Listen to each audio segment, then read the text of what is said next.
একবার এই চিকেনটা খেলে সারা জীবন এর স্বাদটা মনে থাকবে।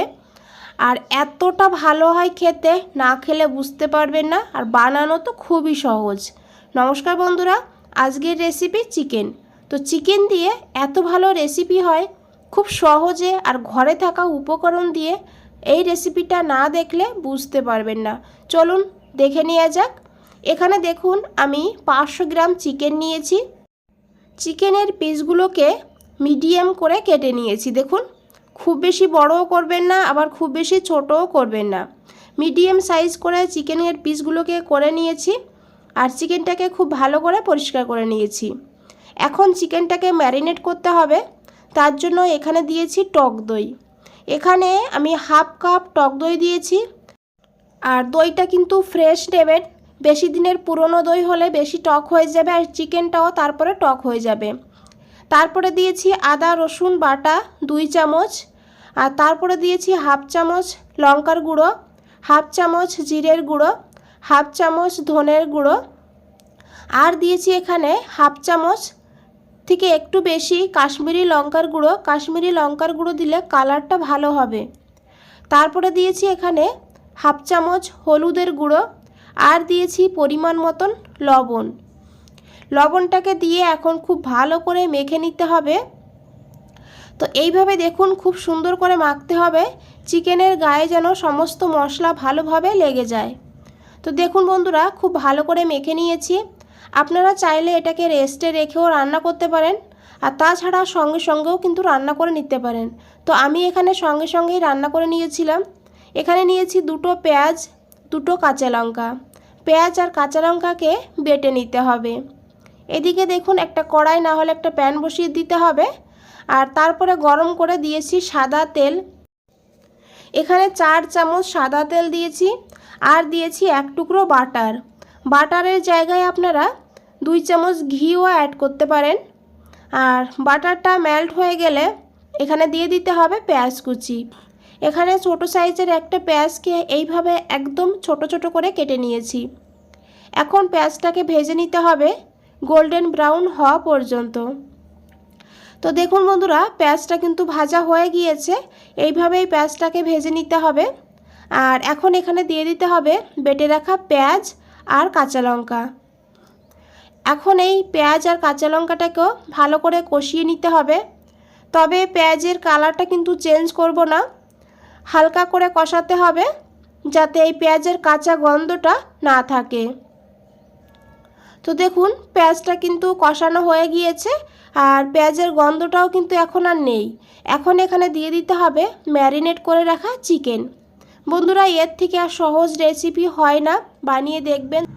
এতটা ভালো হয় খেতে, পেট ভরলেও মন ভরবে না। তো দেখুন বন্ধুরা, চিকেনটাকে দিয়ে এইভাবে আমি 5 মিনিট রান্না করব মিডিয়াম টু হাই ফ্লেমে। এইভাবে ভালো করে চিকেনটাকে প্রথমে কষিয়ে নিতে হবে। আর এইভাবে কষাতে কষাতে দেখবেন চিকেন থেকে জল ছাড়বে। সেই জলেই কিন্তু চিকেনটা অনেকটা সিদ্ধ হয়ে যাবে। 5 মিনিট পর এখানে আমি ঢাকা দিয়ে দিয়েছি। ঢাকা দিয়ে আরও 5 মিনিট কষিয়ে নেব মিডিয়াম ফ্লেম করে। এদিকে একটা ভাজা মশলা বানাবো। নিয়েছি হাফ চামচ মৌরি, হাফ চামচ গোটা জিরা, 1 চামচ গোটা ধনে, গোটা গরম মশলা আর 10-12টা গোলমরিচ। এখন গ্যাসের ফ্লেমটা লোতে রেখে এই মশলাটাকে হালকা করে ভেজে নেব। তো এইভাবে ভাজতে ভাজতেই দেখবেন সুন্দর একটা সুগন্ধ বেরিয়ে যাবে। তখন বুঝবেন ভাজা হয়ে গিয়েছে। তবে খুব বেশি ভাজবেন না। দেখুন বন্ধুরা, এইভাবেই কিন্তু ভেজে নিতে হবে। এখন মশলাটাকে নামিয়ে ঠান্ডা করে গুঁড়ো করে নিতে হবে। এদিকে দেখুন আমি নিয়েছি 10-12টা কাজু বাদাম। একটু জল দিয়ে বাদামটাকে বেটে নেব। এদিকে 5 মিনিট হয়ে গিয়েছে। ঢাকনাটা খুলে নিয়ে এখন চিকেনটাকে ভালো করে মিশিয়ে নিতে হবে। আর এখন বন্ধুরা, জলটা কিন্তু অনেকটাই কম হয়ে গিয়েছে আর তেল ছাড়তে শুরু করে দিয়েছে। এই সময় গ্যাসের ফ্লেমটা কিন্তু লোতে দিতে হবে। লোতে রেখে আরও 5 মিনিট এইভাবে কষিয়ে নিতে হবে ঢাকা দিয়ে। আর 5 মিনিট পর ঢাকনাটা খুলে নিয়েছি। আর দেখুন বন্ধুরা, এখনই কতটা লোভনীয় লাগছে। এটা কিন্তু দুর্দান্ত হয় খেতে, বলে বোঝানো যাবে না। না বানিয়ে খেলে বুঝতে পারবেন না।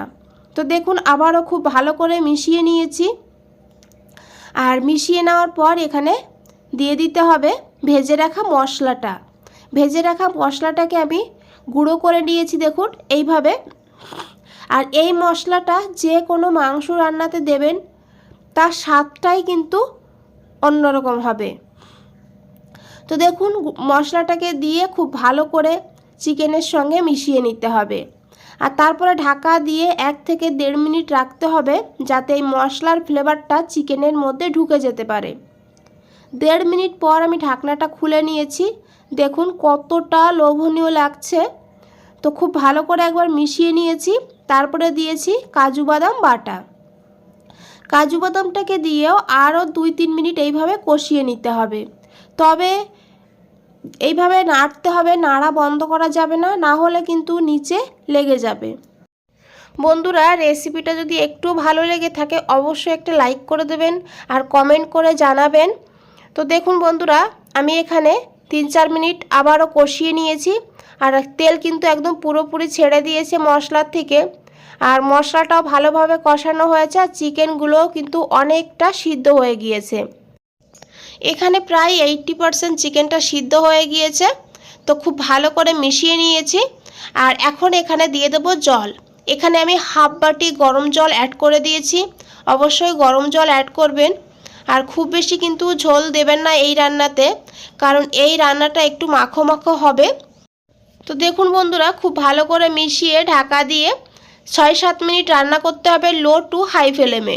লো ফ্লেমেই কিন্তু রান্না করতে হবে। মাঝখানে একবার আমি ঢাকনাটা খুলে একটু নাড়াচাড়া করে নিয়েছিলাম, না হলে নিচে লেগে যাবে।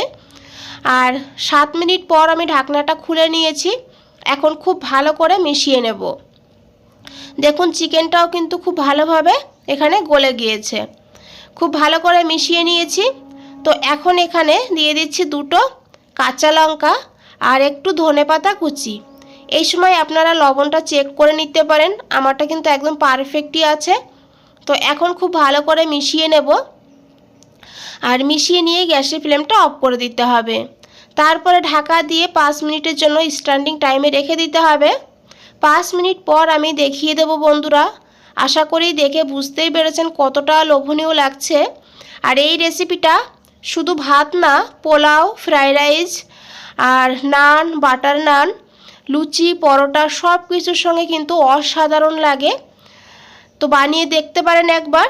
রাতের ডিনারেও কিন্তু এই রেসিপিটা বানিয়ে নিতে পারেন। তো বন্ধুরা যদি রেসিপিটা ভালো লাগে অবশ্যই একটা লাইক করে দেবেন। আর নতুন বন্ধুদের বলছি চ্যানেলটা এখনও সাবস্ক্রাইব করে না রাখলে চ্যানেলটা সাবস্ক্রাইব করে পাশে থাকুন। আর নিচে বেল আইকনটা আছে প্রেস করে রাখুন। যখনই নতুন কোনো রেসিপি দেব সবার আগে আপনাদের কাছেই পৌঁছে যাবে। বন্ধুরা আজ তাহলে এই পর্যন্তই। ফিরে আসছি নতুন কোনো রেসিপি নিয়ে। ভালো থাকবেন, সুস্থ থাকবেন। আপনাদের সবাইকে অনেক অনেক ধন্যবাদ।